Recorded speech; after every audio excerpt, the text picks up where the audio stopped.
காவ்யா ஒரு தனியார் நிறுவனத்தில் பணிபுரிந்து கொண்டிருந்தாள். அவளுக்கு தாய் தந்தை என ஒருவரும் இல்லை. பாட்டி சிவகாமியின் அரவணைப்பில் வாழ்ந்து வந்தாள். அவள் சிறு வயதாக இருக்கும் பொழுது தாய் தற்கொலை செய்து இறந்து விட்டாள். சிறிது நாட்கள் தந்தையின் பாதுகாப்பில் வெளியூரில் படித்துக் கொண்டிருந்தாள். திடீரென ஒரு நாள் அவள் பாட்டி சிவகாமி அவள் படித்து கொண்டிருந்த பள்ளிக்குச் சென்று காவ்யாவின் தலைமை ஆசிரியரிடம், காவ்யாவின் தந்தையும் விபத்தில் இறந்துவிட்டார், எனவே காவ்யாவை வேறு பள்ளிக்கு மாற்றுவதாக சொல்லி வெளியூருக்கு அழைத்து வந்தார். தந்தையின் இறப்பு செய்தி கேட்ட காவ்யாவிற்கு பேரதிர்ச்சியாக இருந்தது.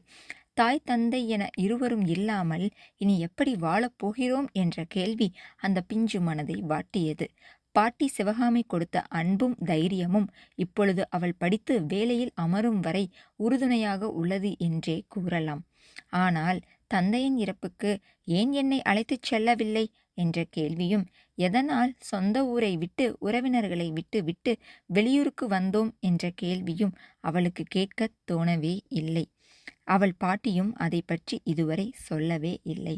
அந்த உண்மையை சஞ்சீவ் ரூபத்தில் காவ்யா அறிந்து கொள்வாள் என பாட்டி எதிர்பார்க்கவில்லை என்றும் கூறலாம். காவ்யா அழகானவள், பொறுமைசாலி, புத்திசாலி, அன்பானவள். தன் பாட்டி சிவகாமியை மிகவும் நேசித்தாள். பாட்டி பேச்சுக்கு மறுபேச்சு பேச மாட்டாள். இப்படி ஒரு அன்பான பெண்ணை யாருக்குத்தான் பிடிக்காது? ஆம், காவ்யாவை 2 வருடங்களாக சஞ்சீவ் காதலிக்கிறான். அவன் வேறு யாரும் இல்லை, காவ்யாவுடன் பணிபுரிபவன். ஆனால் காவ்யா அவனை ஒரு நாளும் பேச விடாமல் புறக்கணித்து கொண்டிருந்தாள். காவ்யா எந்த ஆணிடமும் பேச மாட்டாள். அவள் உண்டு, அவள் வேலை உண்டு என இருப்பாள். இதுவே சஞ்சீவுக்கு அவள் மேல் மேலும் காதலை அதிகரித்தது. அன்று பிப்ரவரி 14, காதலர்கள் தினம். எப்படியாவது காவ்யா தன் காதலுக்கு சம்மதம் சொல்ல வைக்க வேண்டும் என்று முடிவு செய்தான் சஞ்சீவ். அலுவலகத்தில் அனைவரும் மதிய உணவுக்குச் சென்றனர். காவ்யா மட்டும் சாப்பிட போகாமல் அவசரமாக செய்து முடிக்க வேண்டிய வேலையை செய்து கொண்டிருந்தாள். இந்த சந்தர்ப்பத்தை பயன்படுத்தி கொண்ட சஞ்சீவ் காவ்யாவிற்கு எதிரே சென்று ரோஜா பூ கொடுத்து தன் காதலை வெளிப்படுத்தினான். காவ்யா ஒரு நிமிடம் திடுக்கிட்டாலும் பின்பு நிதானமாக சொன்னாள், எனக்கு காதலில் எல்லாம் விருப்பம் இல்லை, இங்கே இருந்து போய்விடுங்கள் என்றாள். இருந்தும் தினம் தினம் சஞ்சீவின் அன்பு அவள் மனதை மாற்றியது. ஆம், இப்போது காவ்யாவும் சஞ்சீவும் காதலர்கள். ஒரு 6 மாத காலம் இவர்களது காதல் மறைமுகமாகவும் மனதாலும் ஓடிக்கொண்டிருக்க, ஒரு நாள் பாட்டி காவ்யாவிடம் திருமணம் பற்றி பேசினார். தரகர் மூலம் நல்ல வரன்கள் வருகின்றன. நீ சம்மதித்தால் விரைவில் உன் திருமணத்தை முடித்து விடுவேன். ஏனென்றால் எனக்கும் வயதாகிக் கொண்டே போகிறது. எனக்கு பின்னால் உன்னை அன்பாக பார்த்து கொள்ள உனக்கு ஒரு துணை வேண்டும் அம்மா என்றாள் பாட்டி. இதற்கு மேல் எதையும் மறைக்க வேண்டாம் என முடிவெடுத்த காவ்யா தன் பாட்டியிடம், நான் சஞ்சீவ் என்ற நபரை காதலிக்கிறேன் பாட்டி. சஞ்சீவ் என்னுடன் அலுவலகத்தில் பணிபுரிகிறார். என்னை உங்களுக்கு பின்னால் அன்பாக பார்த்து கொள்வார் என்ற நம்பிக்கை உள்ளது பாட்டி. நீங்கள் சம்மதித்தால் மட்டுமே நான் அவரை திருமணம் செய்து கொள்வேன். உங்கள் முடிவே என் முடிவு என்று ஒரு வழியாக பயத்துடன் பாட்டியிடம் சொல்லிவிட்டாள் தன் காதலை. சிவகாமிக்கு காவ்யா பற்றி நன்றாக தெரியும். அவள் ஒருவரை நேசிக்கிறாள் என்றால் கண்டிப்பாக அவன் நல்லவனாக மட்டுமே இருக்க வேண்டும் என்று நம்பி சஞ்சீவை அவன் குடும்பத்துடன் பெண் பார்க்க வருமாறு தகவல் கொடுத்தாள். ஆனால் சிவகாமி ஒருபுறம் பயத்துடன் கடவுளை பிரார்த்தனை செய்தாள். சஞ்சீவ் ஒருபோதும் காவ்யாவின் தந்தை போல் இருக்கக்கூடாது என்று. மறுபுறம் சஞ்சீவ் குடும்பத்தை பற்றிய அறிமுகம் என்னவென்றால், சஞ்சீவ் வசதியான குடும்பத்தைச் சேர்ந்த ஒரே பையன். சஞ்சீவின் அத்தைக்கு குழந்தை இல்லை. எனவே சஞ்சீவின் தாய் காஞ்சனா இறந்த உடனே அத்தை பிரேமாவின் குழந்தையானான் சஞ்சீவ். அத்தையை விட மாமன் கணேசனின் செல்லப்பிள்ளை என்றும் கூறலாம். கணேசனுக்கு குழந்தை இல்லை என்பதால் சஞ்சீவை ரொம்ப பாசமாக வளர்த்து படிக்க வைத்தான். காவ்யாவிற்கு அவள் பாட்டி சிவகாமிதான் எல்லாமே என்பது போல சஞ்சீவுக்கு அவன் மாமா கணேசன் தான் எல்லாம். சஞ்சீவ் உடனே தனது சொந்த ஊருக்குச் சென்று தன் காதலை தன் மாமா கணேசன், தந்தை மற்றும் அத்தையிடம் கூறினான். கணேசன் முதலில் திடுக்கிட்டாலும் பின்னர் அவன் மனதை புரிந்து கொண்டான். ஆனால் அத்தை பிரேமா சொன்னால், ஒருபோதும் இந்த திருமணத்திற்கு நான் சம்மதிக்க மாட்டேன் என்று பிடிவாதமாக இருந்தாள். சஞ்சீவ் பொறுமையாக தனது அத்தையிடம் அமர்ந்து, அத்தை, நீங்கள் பார்த்திருந்தாலும் இப்படி ஒரு பெண்ணை உங்களால் பார்த்திருக்க முடியாது. அழகிலும் குணத்திலும் மிகவும் அன்பான பெண். அவள் பணத்தில் மட்டும்தான் ஏழை. குணத்திலும் அழகிலும் நம்மை விட பணக்காரி. உங்களுக்கு பிறகு என்னை அன்பாக பார்த்து கொள்வாள். உங்கள் அனைவரையும் அனுசரித்து போவாள். அவளுக்கு அம்மா அப்பா இல்லை. பாட்டியின் துணையுடன் வாழும் அவளுக்கு நான் தாயும் தந்தையுமாக இருக்க விரும்புகிறேன். என்னை திருமணம் செய்து கொண்டால் அன்பான குடும்பமும் உறவினர்களும் கிடைப்பார்கள் என்று நான் வாக்களித்திருக்கிறேன். எனக்காக நீங்கள் அவளை ஏற்றுக்கொள்ள வேண்டும் என்று தனது விருப்பத்தை பிரேமாவிடம் கூறினான் சஞ்சீவ். பிரேமாவின் மனம் கொஞ்சம் கொஞ்சமாக இலக ஆரம்பித்தது. ஆம், இப்போது பிரேமா முழு மனதாக தனது மகனுக்கு பெண் பார்க்க கிளம்பிவிட்டாள். வினை விதைத்தவன் வினை அறுப்பான், திணை விதைத்தவன் திணை அறுப்பான் என சும்மாவா சொல்லி இருக்கிறார்கள்? கணேசனின் பழைய கணக்கு இனிதான் வெளியே வர இருக்கிறது என்ற உண்மை யாரும் அறியாத ஒன்றுதான். அன்று முகூர்த்த நாள். பெண் பார்க்க வருவதாக காவ்யா மற்றும் பாட்டியிடம் கூறப்பட்டது. காவ்யா மற்றும் அவள் பாட்டி இருவரும் மிகுந்த ஆவலுடன் ஏற்பாடுகளை செய்து கொண்டிருந்தனர். சஞ்சீவ் குடும்பத்துடன் காவ்யாவின் வீட்டு முன் வந்து நின்றான். கதவை திறந்த பாட்டி மற்றும் காவ்யாவிற்கு தலைமேல் இடி விழுந்தால் போல் இருந்தது கணேசனை பார்த்ததும். என்ன, உங்கள் அனைவருக்கும் குழப்பமாக உள்ளதா? கணேசன் வேறு யாரும் இல்லை, காவ்யாவின் தந்தை, பாட்டி சிவகாமியின் மருமகன்தான். காலம் எவ்வளவு விரைவாக ஓடிக்கொண்டிருக்கிறது பார்த்தீர்களா? இறந்துவிட்டார் என நினைத்த தந்தை கண்முன் வந்து நிற்கிறார். இந்த கணேசன் தன் பேத்தியை என்ன செய்வானோ என்ற பயம் பாட்டிக்கு. இவற்றிற்கு இடையில் என்ன செய்வது என்ற குழப்பத்துடன் நிற்கிறான் கணேசன். திடீரென ஒரு குரல் உள்ளே வரலாமா என்றது. அது வேறு யாருமில்லை, பிரேமாதான். பின்புதான் மூவரும் சுய நினைவுக்கு வந்தனர். வாங்க வாங்க என்று கூறியவாறே உள்ளே சென்றாள் பாட்டி. சஞ்சீவ் பேசினான். பாட்டி, இது என் அத்தை பிரேமா. இவர் என் மாமா கணேசன். இவர் என் அப்பா பாண்டியராஜ் என அறிமுகம் செய்தான். பின்பு அத்தையிடம், அத்தை, இது காவ்யா. இவர் காவ்யாவின் பாட்டி சிவகாமி என்றான். எதுவும் வெளிக்காட்டிக் கொள்ளாமல் மூவரும் புன்னகைத்து கொண்டனர். பாட்டி கூறினாள், அம்மா காவ்யா, உள்ளே சென்று அனைவருக்கும் டீ பலகாரம் என சாப்பிட எடுத்து வா என்றாள். சரி பாட்டி என்று கூறி உள்ளே சென்று தின்பண்டங்களை எடுத்து வந்து ஒவ்வொருவராக கொடுக்கலானாள் காவ்யா. முதலில் பிரேமாவிற்கு கொடுத்தாள். பின்பு பாண்டியராஜ். அடுத்து அப்பா கணேசன் பக்கம் திரும்பியவளுக்கு கொஞ்சம் பயம் மற்றும் அதிர்ச்சியுடன் பலகாரத்தை கொடுத்துவிட்டு பின்பு சஞ்சீவிடம் சென்றாள். காதலில் கண்ணும் கண்ணும் பேசிக்கொண்டன. இருவரும் பார்வையிலேயே காதலித்தனர். என்னடா சஞ்சீவ், பொண்ணை பிடிச்சிருக்கா என்ற அத்தையின் குரலை கேட்டதும் வெட்கத்தில் இருவரும் பார்த்தனர். சும்மா கிண்டலுக்குடா என கூறிய பிரேமா பாட்டியிடம் திரும்பி, எப்போ திருமணம் வைத்து கொள்ளலாம் என்று கேட்டாள். என்ன சொல்வது என்று தெரியாமல், தகவல் சொல்லி அனுப்புகிறேன், தவறாக நினைக்காதீர்கள் என்று சொல்லி சமாளித்தாள் பாட்டி. இதில் தவறாக நினைக்க என்ன இருக்கிறது? நல்ல நாள் பார்த்து தகவல் கூறுங்கள் என்று கூறினார் பாண்டியராஜ்.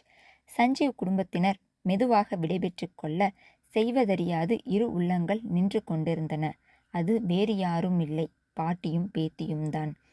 என்ன இது, ஏன் பொய் சொன்னீங்க பாட்டி என்று கேட்பது போல காவ்யாவின் பார்வை இருக்க என்ன சொல்வது என்று அறியாது பாட்டி நின்றிருந்தார்.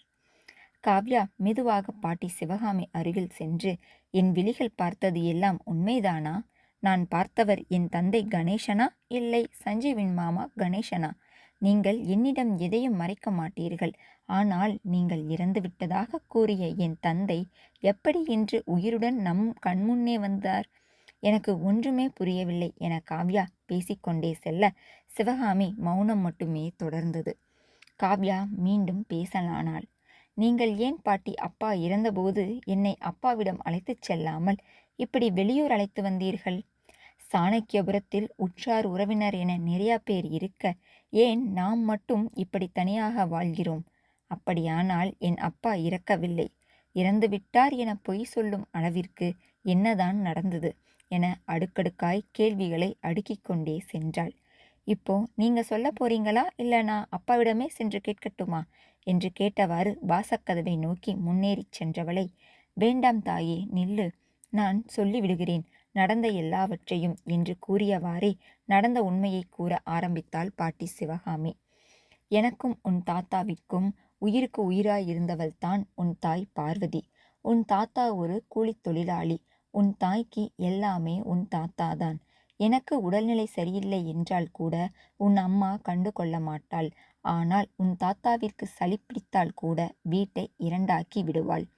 பள்ளிக்கு செல்லாமல் தாத்தாவுடனே இருப்பாள் அவள் சளி சரியாகும் வரை.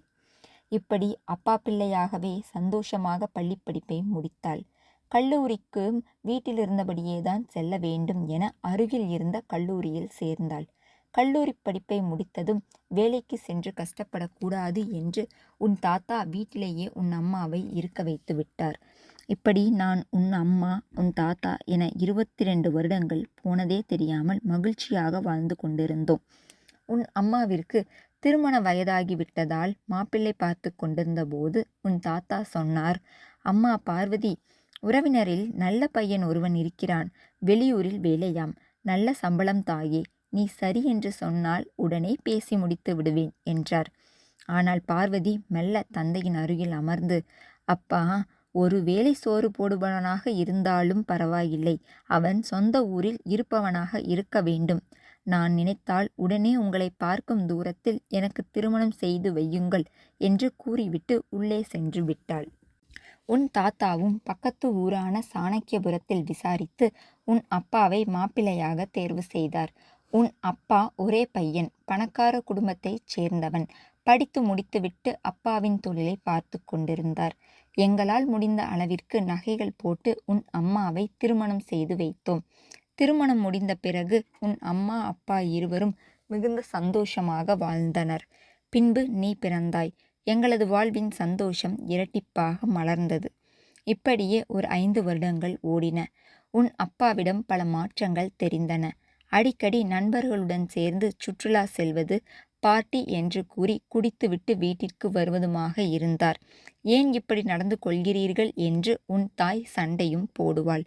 இப்படி தினம் தினம் சண்டை அதிகமானது. இனிமேல் நான் உங்களுடன் வாழ தயாராக இல்லை என்று கூறிவிட்டு உன் அம்மா உன்னை அழைத்து கொண்டு எங்களுடன் வந்துவிட்டாள். பின்னர் ஓரிரு நாட்கள் கழித்து உன் அப்பா உங்களை அழைத்துச் செல்ல வந்தார். ஆனால் உன் தாத்தா கண்டிப்புடன் கூறிவிட்டார், இனிமேல் குடி சண்டை என இருந்தால் என் பெண் மற்றும் பேத்தியை உங்களுடன் அனுப்ப மாட்டேன் என்றார். உன் அப்பாவும் சரி என்று சம்மதித்து உன் அம்மாவையும் உன்னையும் அழைத்துச் சென்றார். அதன் பிறகு ஒரு 3 மாதங்கள் அமைதியாக சென்றது. திடீரென ஒரு நாள் உன் அப்பா உன் அம்மாவிடம், நான் புதியதாக தொழில் தொடங்க இருக்கிறேன் பார்வதி. கொஞ்சம் பணம் தேவைப்படுகிறது. அதனால் உன் நகைகளை கொடுத்தால் வங்கியில் வைத்து பணம் வாங்கி தொழில் தொடங்கி விடுவேன். விரைவில் உன் நகைகளை மீட்டு கொடுத்து விடுகிறேன். என்னை நம்பு பார்வதி என கொஞ்சலாகவும் கெஞ்சலாகவும் உன் அப்பா கேட்க, உன் அம்மாவும் அனைத்து நகைகளையும் எடுத்து கொடுத்து விட்டாள். அதை வாங்கி கொண்டு சென்ற உன் அப்பா அனைத்து நகைகளையும் விற்று பணத்தையும் சூதாட்டத்தில் இழந்தார் என அவர் நண்பர் மூலம் உன் அம்மாவிற்கு தகவல் கிடைத்தது. இதை அறிந்த உன் அம்மா விஷம் குடித்து இறந்து விட்டாள். உன் அம்மா இறந்த கொஞ்ச நாட்களிலேயே உன் தாத்தாவிற்கும் உடல் நலம் குன்றியது. உன் அம்மாவின் பிரிவை தாங்க முடியாத உன் தாத்தாவும் விரைவில் மறைந்தார். என்ன செய்வது என்று அறியாமல் நானும் உன்னிடம் தந்தை இறந்து விட்டதாக கூறி உன்னை அழைத்து வந்து விட்டேன் தாயே. உன் தந்தையிடமிருந்து உன்னை பிரித்தது சரியா தவறா என்று எனக்கு அப்பொழுது யோசிக்க தோணவில்லை.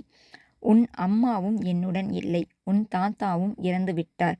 உன் அப்பாவை நம்பி உன்னை அவரிடம் விட எனக்கு விருப்பமில்லை தாயே. நீயாவது நன்றாக இருக்க வேண்டும் என்ற எண்ணம்தான் எனக்கு இருந்தது. அதனால் யாரிடமும் சொல்லாமல் உன்னை அழைத்து கொண்டு இவ்வளவு தூரம் வந்து வீட்டு வேலைக்கு சென்று உன்னை படிக்க வைத்தேன் காவ்யா என பாட்டி அழுதவாறே சொல்ல, பாட்டியின் நியாயத்தையும் அன்பையும் புரிந்து கொண்டு அழுதாள் காவ்யா. இரு அழுகுரல்களின் இடையில் உள்ளே வரலாமா என்ற குரலை கேட்டு திரும்பினர் இருவரும். அது வேறு யாருமில்லை, கணேசனின் குரல்தான். எதற்காக இங்கே வந்தாய்? என் பேத்தியும் நானும் உயிருடன் இருப்பது உனக்கு பிடிக்கவில்லையா என்று கோபத்துடன் கேட்டாள் சிவகாமி. என்னை மன்னித்து விடுங்கள் அத்தை. நான் செய்த தவறை நான் உணர்ந்து விட்டேன் என்றான் கணேசன். உன்னை மன்னிக்க நான் யார்? இங்கே இருந்து சென்று விடு என்று கத்திய சிவகாமியின் காலை பிடித்தவாறே கணேசன் அழுதான். அன்று நான் சூதாட்டத்தில் நகைகளை இழந்தது உண்மையில்லை அத்தை. தோல்வி என்ற இறுதிக்கட்டத்தை நோக்கிச் சென்று எப்படியோ கடவுள் புண்ணியத்தில் கடைசி நிமிடத்தில் வென்று பார்வதியின் நகைகளை மீட்டுவிட்டேன் அத்தை. என் நண்பன் ஆட்டத்தை முழுதாக பார்க்காமல் பாதியில் பார்த்துவிட்டுச் சென்று பார்வதியிடம் சொன்ன தப்பான தகவலால்தான் பார்வதி அவசரப்பட்டு விட்டாள். நகைகளை மீட்ட உடனே இனிமேல் சூதாட்டமே கூடாது என்று முடிவு செய்து நகைகளை பார்வதியிடம் ஒப்படைக்க வீட்டிற்கு வந்த எனக்கு பேரதிர்ச்சியாக இருந்தது. என்னால்தான் இப்படி நடந்தது என்ற குற்ற உணர்ச்சியினால்தான் நீங்கள் காவ்யாவை வெளியூர் அழைத்து வந்தபோது அவளாவது நன்றாக இருக்க வேண்டும் என்ற எண்ணத்தில்தான் நான் உங்களை சந்திக்க வரவில்லை. ஆனால் கடவுள் நம்மளை சேர்த்து வைக்கத்தான் சஞ்சீவ் மூலம் இப்படி ஒரு புது உறவை ஏற்படுத்தி இருப்பார் போல் உள்ளது. நான் பெற்ற துன்பத்தை என் மகள் பெறக்கூடாது என்பதற்காகவும் நான் பெறாத இன்பத்தை என் மகளுக்கு கிடைக்க வேண்டும் என்பதற்காகவும் இவ்வளவு ஆண்டுகள் நான் என் மகளை பிரிந்து இருந்துவிட்டேன். என் மகள் என் உடன் இல்லாத போதுதான் தெரிந்தது மகள் என்பது வெறும் வார்த்தையல்ல, வாழ்க்கை என்று. உங்கள் மகளை பிரிந்து வாழும் உங்களுக்கு புரியும் என்று நம்புகிறேன் என் மகள் இல்லாத வாழ்க்கையை நான் எப்படி வாழ்ந்து கொண்டிருந்தேன் என்று. இப்பொழுதாவது என்னை மன்னித்து என் பிள்ளையை என்னுடன் சேர்த்து வையுங்கள் என சிவகாமியிடம் கெஞ்சினான் கணேசன். இன்னும் மௌனம் தொடர்ந்து அழுக்குரல் மட்டும் ஒலிக்கிறது. நீங்கள் செய்த இந்த தவறுதான் நமக்கு குழந்தை இல்லாமல் போய்விட்டது போல என்று கூறியவாறே பிரேமா நின்றாள். செய்த தவறை உணர்ந்த பிறகு தண்டனை எதற்கு அம்மா? நானும் உங்களுக்கு மகள் போலதான். எனக்காக இவரை மன்னித்து விடுங்கள். எங்கள் வீட்டு தேவதையை உடன் அழைத்து கொண்டு நீங்களும் வாருங்கள். நாம் சொந்த ஊருக்கே சென்று விடலாம் என்று கேட்டுக்கொண்டாள் பிரேமா. பாட்டியின் சம்மதத்திற்காக காத்திருந்த காவ்யா பாட்டி சரி என்று தலை அசைத்ததும் அப்பாவிடம் சென்று கட்டி அணைத்து அழுதாள்.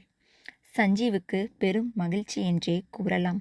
அப்போ நான் காதலித்தது என் மாமா பொண்ணத்தானா என பெருமையாக கேட்டான் சஞ்சீவ். இல்லை இல்லை, அவ உன் அத்தை மகளும் கூட தாண்டா. எனக்குத்தான் காவ்யா மேல முதல் உரிமை இருக்கு என காவ்யாவை தன் பக்கம் இழுத்து கொண்டாள் பிரேமா. ஒரு மன்னிப்பு என்ற வார்த்தையின் மூலம் பல உறவுகளை சேர்த்து வைத்து விட்டார் நம் பாட்டி. இப்பொழுது சஞ்சீவ் மற்றும் காவ்யா திருமணம் முடிந்து சொந்த ஊரான சாணக்கியபுரத்தில் மகிழ்ச்சியுடன் வாழ்ந்து வருகின்றனர்.